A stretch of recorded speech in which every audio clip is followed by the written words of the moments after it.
Muito obrigado ao querido amigo e professor pela beleza do espetáculo que você proporcionou a esses estudantes.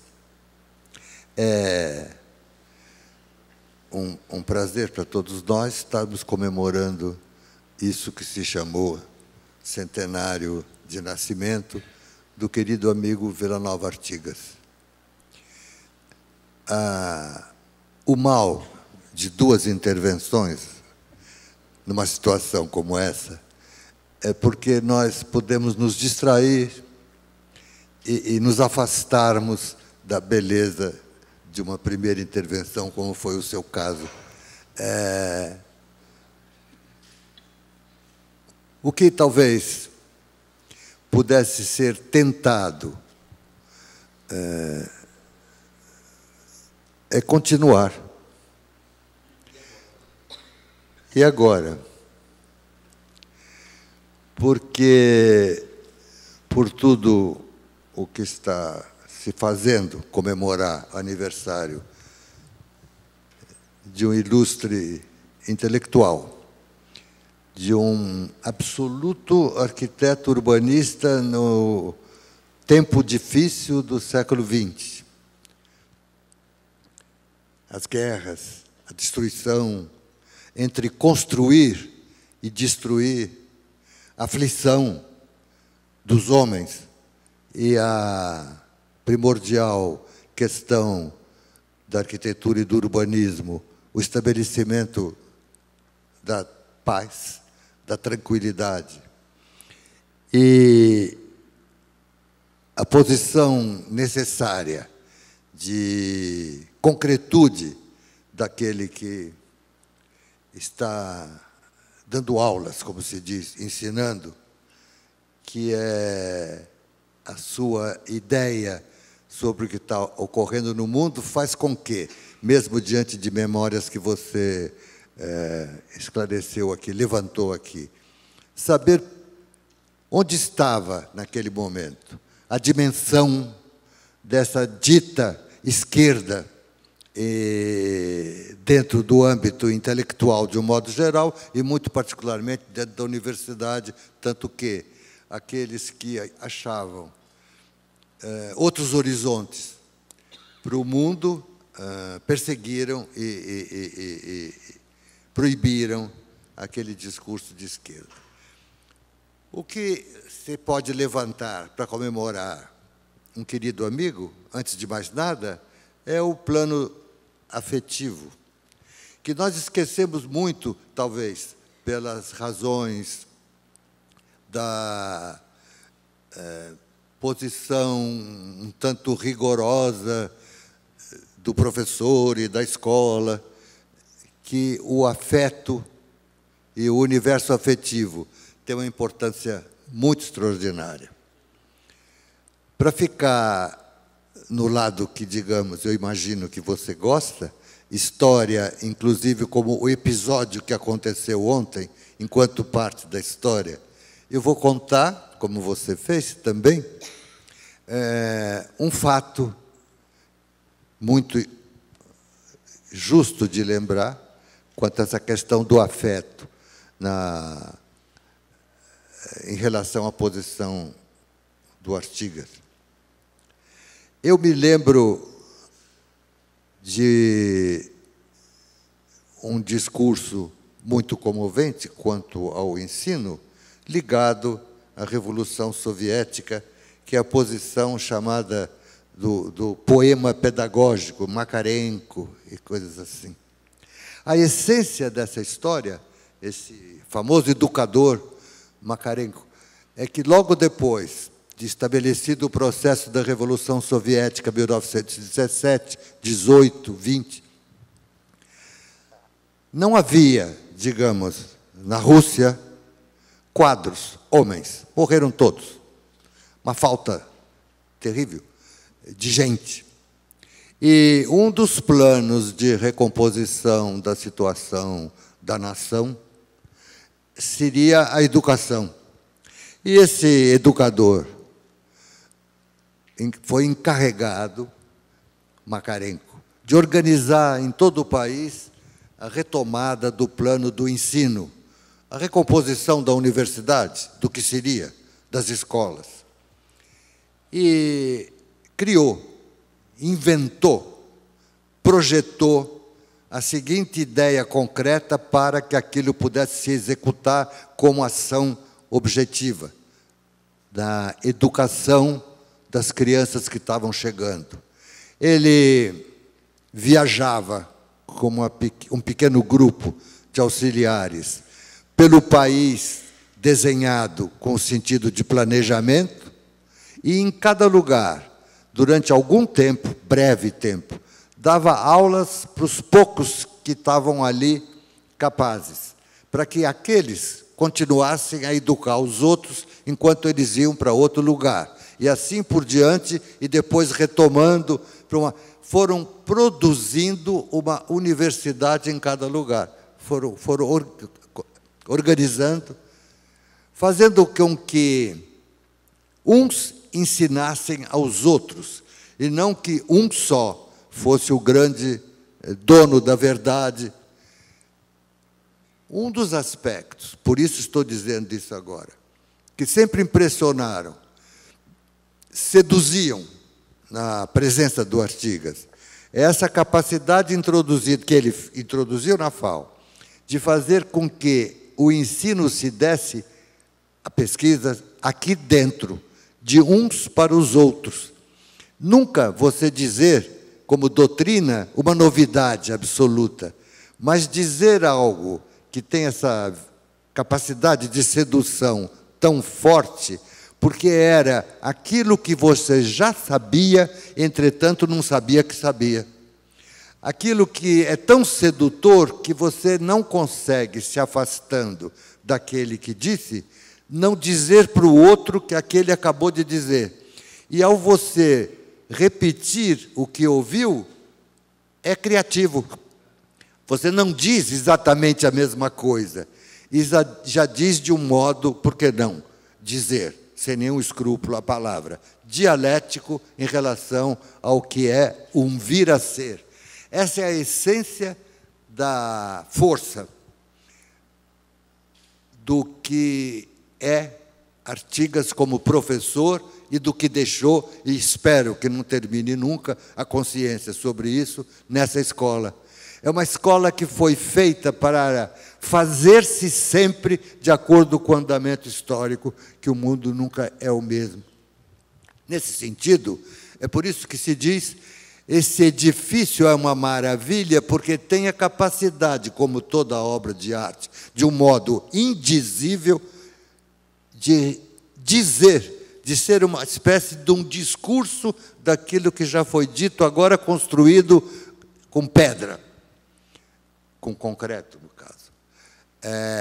Nada se pode comparar com essa escola que eu tenha visto em arquitetura. É interessante vocês considerarem isso, inclusive dando desconto, que eu estou dizendo num momento de emoção para comemorar. Não, senhor, é uma das obras de arquitetura mais extraordinárias, jamais construídas, a FAO, justamente por ter, sem dúvida alguma, o interesse de dizer isso num universo onde se dizia ao contrário. Porque, ao contrário, com o perdão da palavra, mas é uma boa imagem, como se chegasse a ser, ao contrário. A escola, lugar da repressão. A escola onde se exige silêncio. A escola onde o estúpido, digamos, no caso, eu convoco que seja estúpido, senso de conforto, não tem nada que ver com o desconforto da pesquisa, da descoberta, do falatório daqueles que se veem pela primeira vez engajados para fazer a mesma coisa. Os alunos da mesma escola.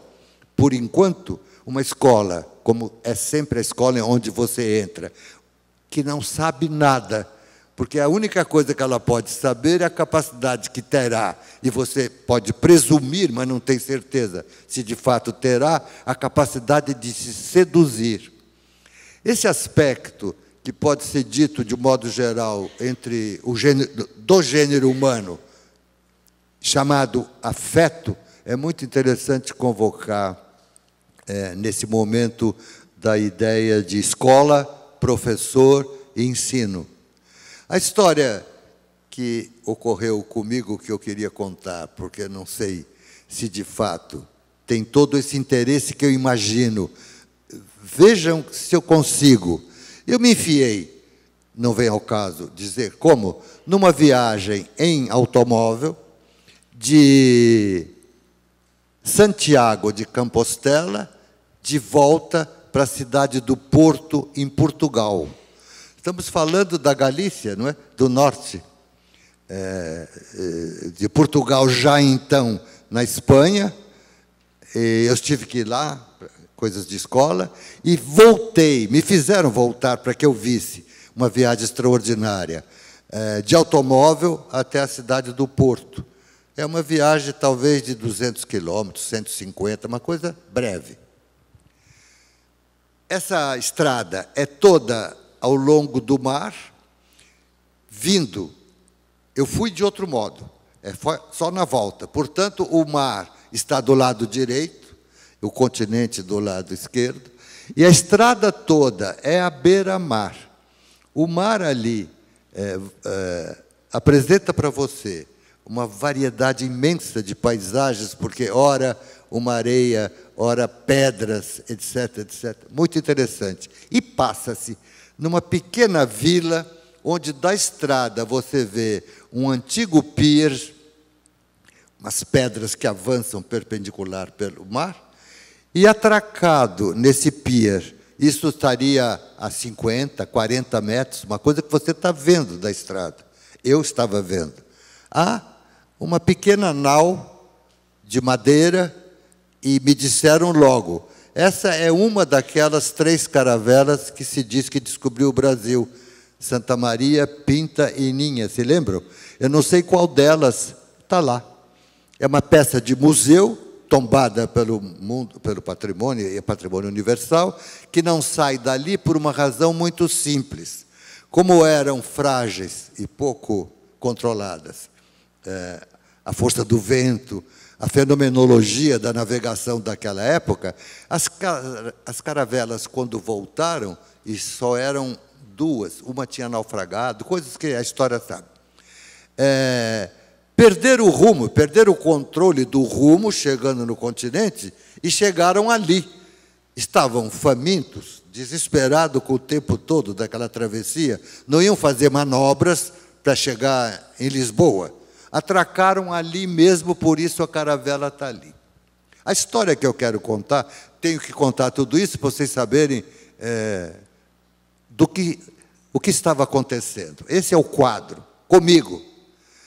O que eu pensei, e que eu queria trazer para essa reunião, é o seguinte: como é que uma pequena e frágil, um pequeno e frágil artefato daqueles, tinham 12, 13 metros, aquelas barcarolas, com uns panos pendurados e a navegação precária da época, sem nenhuma possibilidade de comunicação anterior. Como é que se diz, 4 gatos pingados que desembarcaram, exauridos, mortos de fome, disseram o que tinham feito e todos acreditaram. Essa é a dimensão do afeto entendido como solidariedade humana, no sentido de que o outro diz um aparente fantástico relato. Estamos vindo do outro lado, que o mundo não é plano, existe um outro território. Vimos isso e aquilo, imagina. E todos acreditam. É porque aquilo que se relatou já estava lato sensu sendo esperado. Eis uma dimensão da história muito interessante. A história não é algo relatado como espantoso, e que a história é algo que, de um modo ou de outro, diz que, assim ou assado, aquilo acabou se realizando, que estava há muito tempo já sonhado. Ou seja, a vida do homem toda é um projeto. Essa é a grande lição que essa escola sempre soube ensinar. Aqui não se tem doutrina mas se tem hipóteses para ser experimentada. Essa é a força da posição do Artigas, e que está, inclusive, nisso que estamos comemorando, que é uma certa reinauguração do prédio, porque ele não pretende dizer que isso é uma escola, mas pretende dizer, se isso fosse uma escola, o que vocês acham? Essa é muito interessante. Nós é que temos sempre que fazê-la. Nós temos que aprender a andar nas rampas, sabendo que os outros estão nos olhando, e assim por diante. Todos os nossos atos serão discursos significativos, antes de mais nada. Essa é a lição. Fica com uma visão de uma dimensão universal, indispensável, principalmente pelos relatos que você fez, levantando problemas da luta política no país, etc. A dimensão dessa Revolução Soviética como o fato do século XX, abrindo outros horizontes para o homem, de uma forma objetivamente dizendo, isso estamos lutando para conseguir, a exploração do homem pelo homem, a construção da paz, e com um aspecto muito peculiar para nós americanos, porque construir a paz na América é uma questão que passa absolutamente pela ideia de arquitetura, planejamento, urbanismo e planejamento. Este é um território, América Latina, onde nunca se imaginou e se empenhou, e tivemos empenho em realizar ligações do Atlântico com o Pacífico, coisa que só pode se fazer com a solidariedade entre os países. Esse é um país, particularmente o Brasil como país, mas um território, a América do Sul, onde a bacia navegável, a rede, a bacia hidrográfica é de uma riqueza extraordinária, e nunca se desenvolveu a navegação fluvial, como o mundo todo, inclusive, já fez. O que seria da riqueza da Europa sem o sistema de navegação Danúbio, o sistema Volga-Don na Rússia, o Mississippi, nunca fizemos nada disso. E os rios saem de um país, entram no outro, teríamos que fazer isso também em solidariedade com os outros países, ou seja, instrumentos de construção da paz na América Latina como um projeto. Tudo isso são lições que estão contidas no discurso do professor, fundador dessa escola. Uma escola privilegiada, porque pode-se dizer que foi armada pelas mãos de Artigas, pela cabeça do Artigas, principalmente, entre uma escola politécnica e uma faculdade de filosofia, ciências e letras, para estabelecer a ideia de um plano crítico e, portanto, histórico, sistemático em relação aos desejos e à possibilidade efetiva de construir. É tão abrangente essa visão da arquitetura que, desde já, é bom dizer, é impossível o arquiteto saber tudo isso. O que se desenvolve? Eis a graça e a dimensão criativa dessa escola. É, de fato, arquitetura e urbanismo como uma forma peculiar de conhecimento, que abrange a totalidade da situação. Arte, ciência e técnica a um só tempo. Portanto, convocando o afeto, apertado o abraço ao aniversariante de hoje, querido amigo João Batista Villanova Artigas.